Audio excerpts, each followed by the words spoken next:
अस्सलाम वालेकुम स्टूडेंट्स। आज हम पढ़ेंगे फिशन रिएक्शन। फिशन रिएक्शन दरअसल एक बड़ा न्यूक्लियस टूट के जब तकरीबन दो बराबर हिस्सों में या तीन हिस्सों में तकसीम हो जाता है तो इस अमल को फिशन रिएक्शन बोलते हैं। फिशन का मतलब होता है टूटना। जैसे 1939 में जर्मन साइंटिस्ट ऑटो हन और फिट्स स्ट्रासमैन ये दोनों न्यूक्लियर रिएक्शंस पे काम कर रहे थे। तो यूरानियम 235 जो आइसोटोप्स हैं यूरानियम के, उनके ऊपर ये न्यूट्रॉन्स की बम्बार्डमेंट कर रहे थे। ये न्यूट्रॉन स्लो न्यूट्रॉन थे। तो उनको ये मुशाहिदा हुआ कि क्रिप्टॉन और बेरियम प्रोड्यूस हो रहे हैं जो तकरीबन आपस में थोड़े बहुत बराबर हैं वज़न में, मैस में। तो साथ में न्यूट्रॉन भी एमिट हो रहे हैं, कभी दो कभी तीन, और कुछ एनर्जी खासी मिकदार में खारिज हो रही है। तो ये न्यूक्लियर रिएक्शन दूसरे न्यूक्लियर रिएक्शंस से थोड़ा सा डिफरेंट था कि इसमें जो फ्रैगमेंट नए वाले बन रहे थे, जो डॉटर न्यूक्लियाई थे, वो दो थे और उनके मैसेज तकरीबन एक दूसरे के करीब करीब बराबर थे। और दूसरा इसमें जो मैन फैक्टर था कि एक लार्ज अमाउंट एनर्जी की एमिट हो रही थी। इसको क्यू कहा गया, क्यू वैल्यू ऑफ एनर्जी इसका नाम दिया गया। ये एनर्जी गैमा रेज की सूरत में भी एमिट हो सकती है और इन पार्टिकल्स की काइनेटिक एनर्जी, ये जितने भी फ्रैगमेंट्स हैं, क्रिप्टॉन है, जैसे बेरियम है, न्यूट्रॉन्स हैं, और भी पार्टिकल्स एमिट हो सकते हैं। तो उनके साथ जो काइनेटिक एनर्जी है वो स्पीड से मूव कर रहे होते हैं, तो उनके पास जो काइनेटिक एनर्जी है वो भी सैंपल के अंदर टकरा के दूसरे एटमों के साथ हीट प्रोड्यूस करती है। तो एक large amount of energy emit होती है। हम इस सारी एनर्जी को क्यू वैल्यू कहते हैं। अब एक न्यूक्लियस यूरेनियम 235 का अगर टूटता है तो कितनी क्यू वैल्यू एनर्जी हासिल होती है? तो वो तकरीबन 200 मेगा इलेक्ट्रॉन वोल्ट हासिल होती है। इसकी वजाहत कुछ हम यूँ करेंगे, जैसे बाइंडिंग एनर्जी पर न्यूक्लियन का जो ग्राफ था, मैं उसको बनाता हूँ। ये ए मास नंबर और इधर बाइंडिंग एनर्जी पर न्यूक्लियन है। ये बाइंडिंग एनर्जी पर न्यूक्लियन। तो आयरन और क्रिप्टॉन के लिए, आयरन के लिए ये सबसे ज़्यादा है, जैसे 8.6 है, क्रिप्टॉन भी 8.5। यूरेनियम के लिए ये 7.7 है। याद रखें ये टोटल एनर्जी नहीं है, बाइंडिंग एनर्जी पर न्यूक्लियन। एक न्यूक्लियन के हिस्से में, एक प्रोटॉन या न्यूट्रॉन के हिस्से में कितनी एनर्जी है बाइंडिंग, ये वो है। तो आयरन और क्रिप्टॉन के पास ज़्यादा है, तो ये ज़्यादा स्टेबल न्यूक्लियाई हैं। यूरेनियम के पास कम है ये, जैसे यहाँ, तो ये कम स्टेबल है। तो हमारे पास ये 200 मेगा इलेक्ट्रॉन वोल्ट, तकरीबन इतनी एनर्जी एक न्यूक्लियस के टूटने से, यूरेनियम 235 के एक न्यूक्लियस के टूटने से कैसे ये 200 mega electron volt energy emit होती है, हम इसको यूँ वजाहत करेंगे कि यूरेनियम के पास 7.7 energy, binding energy per nucleon है, जबकि स्टेबल न्यूक्लियर जो फ्रैगमेंट्स बनते हैं क्रिप्टॉन और बेरियम, उनके पास 8.6 मेगा इलेक्ट्रॉन वोल्ट। तो डिफरेंस इनका हुआ 0.9 मेगा इलेक्ट्रॉन वोल्ट। अब ये एक न्यूक्लियन के लिए ये डिफरेंस है। तो यूरेनियम 235 में 235 न्यूक्लियन है, प्रोटॉन और न्यूट्रॉन दोनों की तादाद। तो एक के हिस्से में ये आ रही है, मल्टीप्लाई करें तो टोटल एनर्जी आपके पास 211.5 मेगा इलेक्ट्रॉन वोल्ट। तो तकरीबन इतनी एनर्जी एमिट होती है, जो यहाँ पे 200 mega electron volt average energy लिखी गई। तो ये एनर्जी एग्जैक्टली अगर हम कैलकुलेट करें तो मैक्सिमम इतनी भी हो सकती है।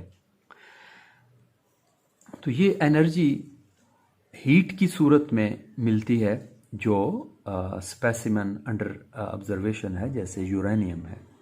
क्या यूरेनियम 235 हमेशा क्रिप्टॉन और बेरियम देता है? नहीं, ऐसी बात नहीं है। ये मुख्तलिफ पेयर ऑफ फ्रैगमेंट्स में डिके कर जाता है, तकसीम हो जाता है। जैसे यहाँ पे एक रिएक्शन है, ये न्यूट्रॉन, स्लो न्यूट्रॉन यूरेनियम 235 के ऊपर बम्बार्ड किया, तो एक टिन का एटम या न्यूक्लियस बना और एक मोलबिडिनम, तो और 3 न्यूट्रॉन एमिट हुए और साथ में क्यू वैल्यू एनर्जी के एमिट हुए। इसी तरह से एक और रिएक्शन यूरेनियम 235 का, जिसमें जेनॉन और स्ट्रोंशियम 2 फ्रैगमेंट्स बनते हैं, डाटर न्यूक्लियाई, तो 2 न्यूट्रॉन पैदा होते हैं, फ्री हो जाते हैं और क्यू वैल्यू एनर्जी की एमिट होती है। लेकिन जो भी रिएक्शन हो, जो भी फ्रैगमेंट्स हों, देखा ये गया है कि जितने भी लॉ ऑफ कंजर्वेशन हैं, जैसे law of conservation of energy, law of conservation of mass, law of conservation of charge, law of conservation of momentum, law of conservation of nucleons, ये लॉस वैलिड फॉर रहते हैं। Example यहाँ पे इस reaction के लिए हम देख लेते हैं कि हमारे पास जो रिएक्टेंट्स हैं उनमें न्यूक्लियॉन की तादाद 235 ये और एक न्यूट्रॉन 236 हो गए, और चार्ज नंबर 92। तो यहाँ पे आ जाए, यहाँ पे 140 और 94 और ये 2 न्यूट्रॉन, इनको ऐड करें तो ये आपके पास 236 बन जाते हैं, और 38 और 54 को ऐड अप करें तो ये 92 बनते हैं। तो ये 2 न्यूट्रॉन, इसलिए इसको 2 लिखा हुआ है।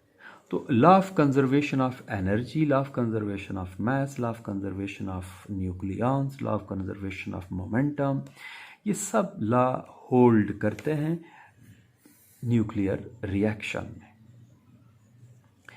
अब ये फिशन चेन रिएक्शन क्या है? फिशन चेन रिएक्शन, ये जो न्यूट्रॉन्स एमिट होते हैं ये सैंपल के अंदर हैं। फॉर एग्जांपल हमारे पास एक सैंपल है यूरेनियम 235 का, तो एक न्यूट्रॉन इसके ऊपर बम्बार्ड किया तो इसने यहाँ से फिशन किया। जो न्यूट्रॉन एमिट हुए, फॉर एग्जांपल एक इधर जा रहा है, एक इधर निकल के जा रहा है, तो ये न्यूट्रॉन यहाँ से यहाँ तक जितने भी एटम रास्ते में आएंगे उनको, उनमें से किसी के साथ टकरा के फिशन कर सकता है। फिर उनसे भी हर एटम से 2 या 3 न्यूट्रॉन निकल सकते हैं, ये या इधर से इधर, तो वो भी फिशन कर सकता है।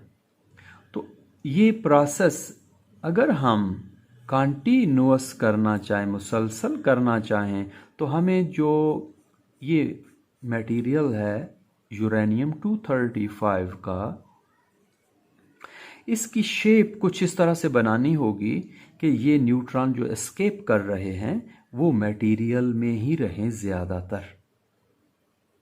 तो हम इसकी शेप कुछ यूं चेंज कर लेते हैं, जैसे अगर ये यू शेप है इस तरह से,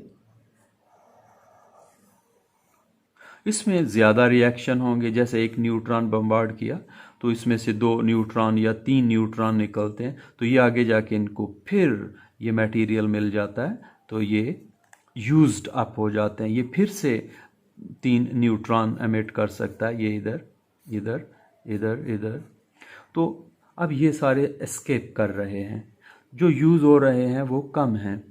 तो ये रिएक्शन भी कुछ देर के बाद ख़त्म हो जाएगा या स्टॉप हो जाएगा। तो हम इसको अगर जारी रखना चाहें तो हमें फिर मटेरियल की शेप कुछ स्फेरिकल बनाना होगी। जैसे हमारे पास ये यूरेनियम 235 है, एक सैंपल है, उसमें लाखों करोड़ों अरबों एटम हैं, तो एक न्यूट्रॉन बम्बार्ड किया तो ये फिशन करेगा, तो बहुत मुमकिन है कि ये सारे न्यूट्रॉन इसके अंदर एमिट हों। अगर कोई आउट होता है सिंगल तो कोई मसला नहीं, ये फर्दर 2 एटमों को फिशन करेंगे और उनको 2 हिस्सों में तोड़ के ये न्यूट्रॉन एमिट करेंगे। ये और ये 3 न्यूट्रॉन जैसे एमिट हुए, तो ये सब न्यूट्रॉन हैं। अब ये न्यूट्रॉन भी फिशन करेगा, ये भी फिशन करेगा, ये भी, फिर इनसे ये पैदा होंगे 2 या 3 न्यूट्रॉन, 2 या 3 न्यूट्रॉन हर एक से। तो ये हमारे पास जो स्फेरिकल शेप है सैंपल की, इसमें ये एक न्यूट्रॉन ने क्या किया, इस सैंपल के अंदर रिएक्शन को मुसलसल जारी कर दिया। हम ऐसे रिएक्शन को फिशन चेन रिएक्शन कहते हैं। अब ये एक एटम से 200 mega electron volt energy emit होती है। तो फिशन चेन रिएक्शन में लाखों करोड़ों एटम एकदम से आनन फानन फिशन हो जाएंगे और उनसे इतनी एनर्जी हर एक से निकलेगी, तो लॉट ऑफ एनर्जी एमिट होगी और ये सैंपल इतना हीट अप हो जाएगा और ब्लास्ट कर सकता है, बल्कि ब्लास्ट कर जाएगा। अब इस एनर्जी को कंट्रोल करना है, तो दरअसल एक कंट्रोल्ड फिशन चेन रिएक्शन करना होगा। तो ये वाला अनकंट्रोल्ड फिशन रिएक्शन है। अब अगर हमें देखना है कि ये अनकंट्रोल्ड के लिए ये सैंपल कितना बड़ा होना चाहिए, इसका वॉल्यूम, इसका मास कितना बड़ा होना चाहिए। तो अनकंट्रोल्ड के लिए फिशन रिएक्शन के लिए ये मास की एक ख़ास हद है, मिकदार है, जिसमें अनकंट्रोल्ड हो जाता है। जैसे यूरेनियम के लिए 230, यूरेनियम 235 के लिए ये 50 केजीज मास है, और इससे बनने वाला जो स्फीयर है, जितने भी साइज का होगा, वो वॉल्यूम क्रिटिकल वॉल्यूम और ये मास क्रिटिकल मास 50 केजी यूरेनियम का होगा। तो ये अनकंट्रोल्ड हो जाएगा, एक न्यूट्रॉन से ये सारा स्फीयर ब्लास्ट हो जाएगा। तो ये अनकंट्रोल्ड फिशन रिएक्शन है। अब इसको कंट्रोल करने के लिए ये मास कम कर दिया जाता है और इसकी शेप को स्फेरिकल की बजाय रॉड्स की सूरत में सिलेंड्रिकल शेप में भी रखा जाता है। तो कंट्रोल करने के लिए हमें एक रिएक्टर की ज़रूरत पड़ती है। जिस प्लांट में, जिस अपरेटस में इसको कंट्रोल किया जाता है, वो एक प्लांट होता है पूरा, और उसको हम न्यूक्लियर रिएक्टर कहते हैं। न्यूक्लियर रिएक्टर में हम ये फिशन, जो चेन रिएक्शन, हम इसको कंट्रोल करते हैं, और जो एनर्जी हासिल होती है वो हम यूटिलाइज करके हम उससे कुछ फ़ायदा ले सकते हैं। यूरेनियम 235 के लिए क्रिटिकल मास 50 केजीज है। इसी तरह से और भी जो रेडियो एक्टिव एलिमेंट हैं, जैसे कोबाल्ट 60, उसके लिए क्रिटिकल मास 50 से ज़्यादा है, 60 केजीज है। तो ये डिफरेंट रेडियो एक्टिव मटेरियल के लिए ये क्रिटिकल मास डिफरेंट होता है। और नेक्स्ट हम इंशाल्लाह न्यूक्लियर रिएक्टर को हम स्टडी करेंगे। ओके, अल्लाह हाफिज़। आज के लिए इतना ही काफ़ी है।